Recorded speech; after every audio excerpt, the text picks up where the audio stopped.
मार्केटमध्ये आजपर्यंत मला असं वाटतं भरपूर गोष्टी आपण शिकलोय, समजून घेतल्यात, पण ऍक्टिव्ह इन्कम आणि पॅसिव्ह इन्कम कधी शिकलो का?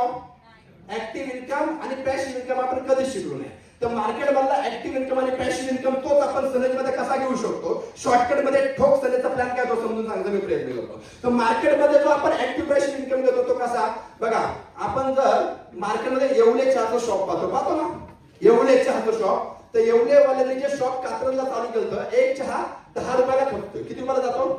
10 रुपयाला. एका चहाला खर्च 5 रुपये होत असेल तर एका चहामध्ये त्यांना 5 रुपये प्रॉफिट, नेट प्रॉफिट लागतो. म्हणजे एका चहामध्ये 5 रुपये जो फायदा राहतो, एका दिवसाला 1000 चहा संपले गुणुले 5 रुपये तर किती रुपये झाले हो?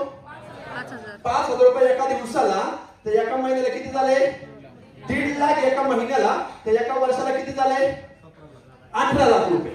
मग एका दिवसाला 5000 वन डे, त्याच्यानंतर 1.5 लाख एका महिन्याला, आणि एका वर्षाला किती झाले? 18 लाख. हा इन्कम मार्केट मधून येवलेवाले घेतात. या इन्कमला आपल्याला ऍक्टिव्ह इन्कम म्हणावं लागेल. कुठला इन्कम? म्हणजे हे शॉप टाकण्यासाठी पैसे त्यांनीच लावले. 2, 5, 10, 15 लाख रुपये त्यांनीच लावले. चहा तेच बनवतात, कप तेच धुतात, चहा विकतात पण तेच. म्हणजे टाइम, एनर्जी आणि मनी हे सगळं कुणाचं आहे? एवढे साहेबांचंच आहे. टाइम, एनर्जी, मनी त्यांनी दिलं बंद केलं की इन्कम, हा इन्कम कुठला आहे? ऍक्टिव्ह इन्कम आहे. मग ऍक्टिव्ह इन्कम एवढा घेतात बघा ना, चहा विकून एक प्रोडक्ट 10 रुपयाचं एवढे पैसे कमवले. आता एवढ्यावर ते थांबणार का? ते बोलले कात्रजला माझं शॉप आहे, पण लोणावळ्यामध्ये पण लोक चहा पितात, पण लोणावळ्याचे लोक माझ्याकडून चहा पिणार का? अजिबात पिणार नाहीत. मग त्यांच्या डोक्यामध्ये एक ट्यूब फिटली. ते म्हणले यार मला हेच समजलं ऍक्टिव्ह इन्कम कसा मिळतो. तो जर मी लोणावळ्याच्या एखाद्या व्यक्तीला सांगितलं तर तो पण हे घेऊ. आणि मग तिकडून ते इथं आले, लोणावळ्यामध्ये आले, आणि आपण असं समजू लोणावळ्यामध्ये ह्या सरांना भेटले. तुमचं नाव काय? समीर सरांना लोणावळ्यामध्ये येऊन भेटले, आणि समीर सरांना लोणावळ्यामध्ये येऊन एवढे साहेबांनी प्लॅन सांगितला. काय सांगितला? काय सांगितलं? तुम्हाला पण विचार करतो ना, सनेचा प्लॅन का सांगतो, बरोबर ना? प्लॅन सांगितला की मी एक दिवसाला 5000 कसे कमवतो, एका महिन्याला 1.5 लाख कसे कमवतो, एका वर्षाला 18 लाख कसे कमवतो. हा बिझनेस प्लॅन शो केला. इथं समीर सरांना त्यांना सांगितलं 10-15 लाख रुपये बँकेत ठेवले, 10 लाखाचं बँकेत असतील तर 4% व्याज मिळतं. म्हणजे एका वर्षाला तुम्हाला 40,000 मिळतात. किती मिळतात? एका वर्षाला 40,000 व्याज तुम्हाला मिळतं. तुमचं 10 लाख रुपयाचं बँकेत ठेवलं तर म्हणजे एका महिन्याला 1248 म्हणजे 4800 रुपये एका महिन्याला मिळतात. पण माझं ऐकलं, तुम्ही जर हे शॉप इथं चालू केलं, आयडिया मिळतील, ब्रँडिंग आपले, काही टेन्शन घेऊ नका. इथं जर तुमचे 1000 चहा खपले समीर सर, तर तुम्हाला पण एका चहामध्ये 5 रुपये बेनिफिट राहणार. एका दिवसाला तुम्हाला पण 5000 मिळणार. एका महिन्याला तुम्हाला पण किती मिळणार? 1.5 लाख रुपये मिळणार. आणि एका वर्षाला तुम्हाला किती मिळणार? 18 लाख रुपये मिळणार. मग ह्यांना एका महिन्याला 1.5 लाख रुपये चांगले का बँकेतले 4800 चांगले? 4800 पेक्षा 1.5 लाख मोठे वाटले, महत्वाचे वाटले. त्यांना प्लॅन समजला, त्यांनी इथं शॉप चालू केलं. ह्या शॉप साठी पैसे समीर सरांनी लावलं. टाइम समीर सर देतात, एनर्जी पण समीर सरांची. टाइम, एनर्जी म्हणजे सगळं समीर सरांचं आहे. ऍक्टिव्ह इन्कम समीर सरांना मिळाला. लॉस आहे का? पण येवलेची आयडिया होती. येवले म्हणतात बिस्लरी आपली, क्रीम रोल आपले, मसाले आपले, चहा पावडर आपले, सगळं. म्हणजे एका चहा मागे येवले यांचा बेनिफिट समजला. एक चहा मागे 1 रुपया जरी बेनिफिट पकडला तर 1000 चहा मागे 1 रुपया म्हणजे 1000 रुपये येवलेंना इन्कम मिळाला त्या समीर सरांच्या शॉपवर. हिटल्या लोणावळ्यातला 1000 मिळाला. कोणाला समजलं मी सांगतोय? मग आता 1000 रुपये इन्कम कुठला आहे? Passive income. टाइम एनर्जी म्हणजे येवलेंचा नाही. एकदम प्लॅन देऊन गेले, त्यांचा सेटअप लागला, 1000 रुपये कमवले येवलेंनी. हा पॅसिव्ह इन्कम. आता दिसताना आपल्याला कमी दिसतोय, 1000 कमी दिसतोय, पण कुठल्या पण मोठ्या मोठी सुरुवात छोट्यातून होते. समीर सरांचं असं त्यांनी एक तिकडे पिंपरीमध्ये, एक मुंबईमध्ये अशा 10 फ्रँचायझी येवलेंनी दिल्या. टाइम, एनर्जी, मनी सगळं त्या लोकांचं, पैसे लोकांनी लावले. शॉप त्यांनीच टाकलं, कप तेच धुतात, चहा तेच विकतात, सगळं ते वागतात. आणि 10 शॉप मधून 1000 चहा खपले तर किती चहा झाले हो? 10,000 चहा झाले. आणि एक चहा मागे येवलेंना 1 रुपया जरी मिळाला तरी एका दिवसाला किती रुपये मिळाले? 10,000 रुपये मिळाले. Passive income. कुठला इन्कम हा? एवढ्यावर थांबले नाही. आज येवलेंच्या सगळ्या भारतभर पाहिलं तर 1,500 फ्रँचायझी आहेत. किती? 1,500. एका फ्रँचायझी मधून 1000 चहा जर गेले तर 1,500 गुणिले 1000 म्हणजे 15 लाख चहा एका दिवसाला खपतात येवलेंचे. किती लाख? आणि एका चहा मागे 1 रुपया जरी येवलेंना पॅसिव्ह इन्कम गेला तरी एका दिवसाला किती रुपये?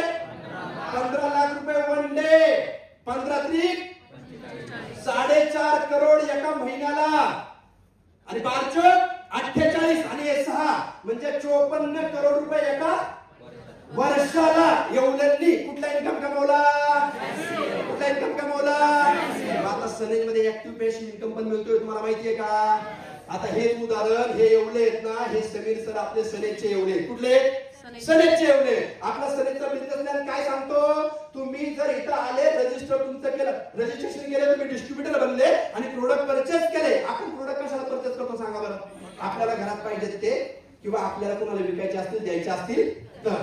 मग कोण 5,000, कोण 10,000, कोण 50,000चे पण घेतात. मी असे लोक पाहिले जे एक महिन्याला 4-4, 5-5 लाखाचे प्रोडक्ट पण घेतात आणि देतात. एवढे सनेजच्या प्रोडक्ट मध्ये ताकद आहे. आपले प्रोडक्ट आपल्याला कस्टमर देतात. कोण कोण ऍग्री आहे? स्टेटसला ठेवलं तरी प्रोडक्ट जातात. असे भरपूर लोक आहेत. मग इथे आपण सेल्फ परचेस करतो. काय करतो आपण? आपल्या आईवरचे सेल्फ परचेस करतो.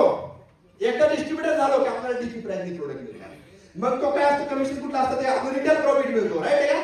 आपला रिटेल प्रॉफिट मिळतो अप टू 30%. राईट आहे का? 30% रिटेल प्रॉफिट मिळतो. फ्री प्रोडक्ट मिळतात साधारणतः 10 ते 15% पर्यंत. कॅशबॅक मिळतो आणि आपली कन्सिस्टन्सी ऑफर आहे. सलग 4 महिने प्रोडक्ट घेतल्यावर 5 महिने, 4थ्याच महिन्याची खरेदी झाल्यावर फ्रीचे प्रोडक्ट मिळतात. अगदी आहे का? मग हा सगळा जो आपल्याला प्रॉफिट मिळतो, फायदा मिळतो, एव्हरेज एका व्यक्तीला बेनिफिट काढला तर तुम्हाला अगदी आहे का? साधारणतः 50 ते 60% फायदा होतो आपल्याला, आपण जे प्रोडक्ट घेतो. पण हा 50-60% जो फायदा मिळतो त्याच्यासाठी पैसे कुणाचे? ऑर्डर कोण? आपले ऑर्डर कोण मारतं? आपण प्रोडक्ट कोण घेतं? आपण प्रोडक्ट कोण करत असेल? आपणच. हा लिमिटेड इन्कम. मग हा ऍक्टिव्ह इन्कम आहे. म्हणजे इथं सलगमध्ये एखाद्या व्यक्तीने जर 10,000 रुपयाचे प्रोडक्ट घेतले तर आपण 60% म्हणा, पण 50% राऊंड फिगर पकडलं तर 5,000 रुपये हा कुठला इन्कम आहे? ऍक्टिव्ह इन्कम आहे. असे जर 1 लाखाचे प्रोडक्ट घेतले तर 50,000 रुपये कुठला इन्कम आहे? ऍक्टिव्ह इन्कम आहे. पण आता सनेजच्या प्रोडक्टची गरज कुणाला आहे मला सांगा? प्रत्येकाला आहे. मग इथं पण नेटवर्क बनतो, इथं पण पॅसिव्ह इन्कम घ्यायला चान्स आहे. समीर सर तुम्ही राहताय कुठं? आता लोणावळा आहे समजा, असं कुठे? आता राहतात लोणावळ्यामध्ये. समीर सर तुम्ही प्रोडक्ट घेतले, स्टेटसला ठेवलं, एक रिझल्ट ठेवला आणि तुमची बहिणीचं लग्न झाले आणि त्या बहिणीला तरी शेअर दिला. कुठं? आणि ह्यांनी स्टेटस ठेवलं होतं किडनी स्टोनचा जबरदस्त रिझल्ट आणि यांच्या दाजीला पण किडनी स्टोन होता. बहिणी म्हणले आज समीर कुठलं प्रोडक्ट आहे? असं प्रोडक्ट पाहिलं आणि शिर्डीमध्ये प्रोडक्ट घेतले. कुठे घेतला? शिर्डीमध्ये यांच्या सिस्टरने प्रोडक्ट घेतले 5,000 रुपयाचे. किती रुपयाचे? आता 5,000वर त्या बहिणीचा काय लॉस झालाय का? त्या बहिणीला बेनिफिट किती मिळाला? 2,500 रुपये. 50%. बहिणीचा काहीच लॉस नाही. Active income. पण येवल्याची जशी फ्रँचायझी खाली दिली होती तसं समीर सरांची पण फ्रँचायझी त्यांच्या बहिणीला शिर्डीला गेली.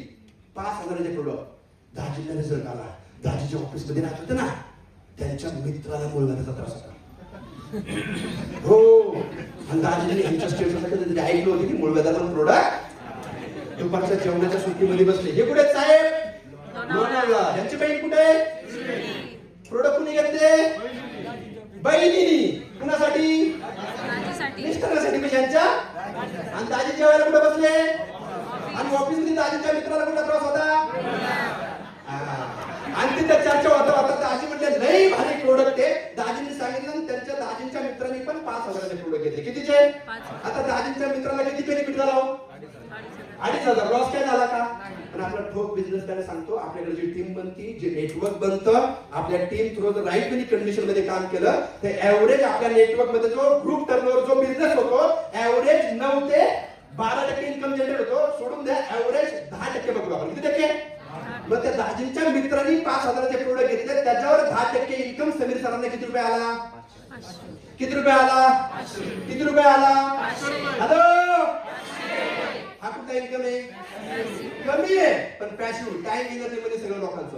असं करत करत करत त्या दाजींचा एक मित्र होता मुंबईला, त्याची सासरवाडी कोल्हापूर होती. दाजींच्या मित्राचा मित्र मुंबईला, त्याची सासरवाडी कोल्हापूर. कोल्हापूरला जी सासरवाडी होती त्याच्या मेहुण्याची सासरवाडी पुणे. त्या मेहुण्याची मिहुनी दिली इथं तळेगाव मध्ये. त्या मेहुनीचा क्लासमेट कॉलेजचा मित्र आहे, तो राहतो इथं कुठेतरी पनवेलला. आणि त्याची ज्याच्यावर प्रेम झालं ज्या मुलीवर, ती राहत होती लोणावळ्याला. आणि ती ज्या ठिकाणी लोणावळ्यात राहत होती ती राहत होती समीर सरच्या बिल्डिंग मध्ये राहत होती त्याच्या वरच्या मजल्यावर. आणि आणि असं करत करत करत हे एक दिवस गेले वर त्या तिला सांगायला एक नंबर आमच्याकडे सनेज प्लॅटफॉर्म आहे, तुझ्यासारख्या खूप मुली आमच्याकडे बिझनेस करतात, तू पण सुरुवात कर, लवकरच तू 5,000 रुपये कमवायला लागू. ती म्हणणार समीर मागच्याच महिन्यात माझा सनेज मधला चेक 30,000 घे.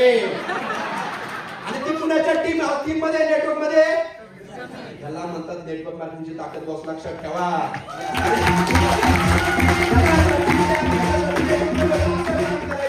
मग मी विचार करा असं करत करत ज्या दिवशी 1,000 लोकांचं नेटवर्क बनणार आपल्या थ्रो 2, 3, 5 वर्ष लागू द्या आणि 1,000 लोकांनी घरात पाहिजे करून 5,000 रुपयाचे जरी प्रोडक्ट घेतले, 1,000 लोकांनी 5,000 तरी किती रुपयाचे झाले सांगा प्रोडक्ट?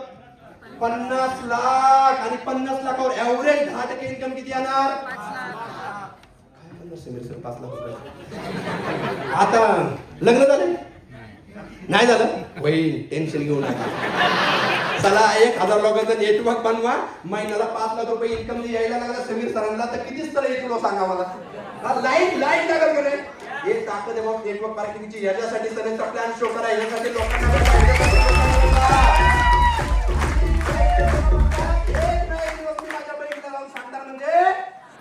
त्याच्या आत बहीणच आपल्याला सांगायची सगळ्याची ताकद लई मोठी आहे. मार्केटमध्ये जा, प्रोडक्ट एवढे स्पीडने चालले सगळीकडं, लिस्ट काढा सांगितले लोकांना, आपल्या जवळच्या भेटा, तर आपल्या जवळचे लोक जाऊ शकतात. लक्षात घ्या. गेले अनुभव आला पण असा आपल्या लिस्ट मध्ये लोक गेले, तर ह्या अँगल आपण प्लॅन शो केला, असं जर नेटवर्क बनवलं आपण, तर तुम्ही सांगा मला फायदा होईल का नाही? फाशी काय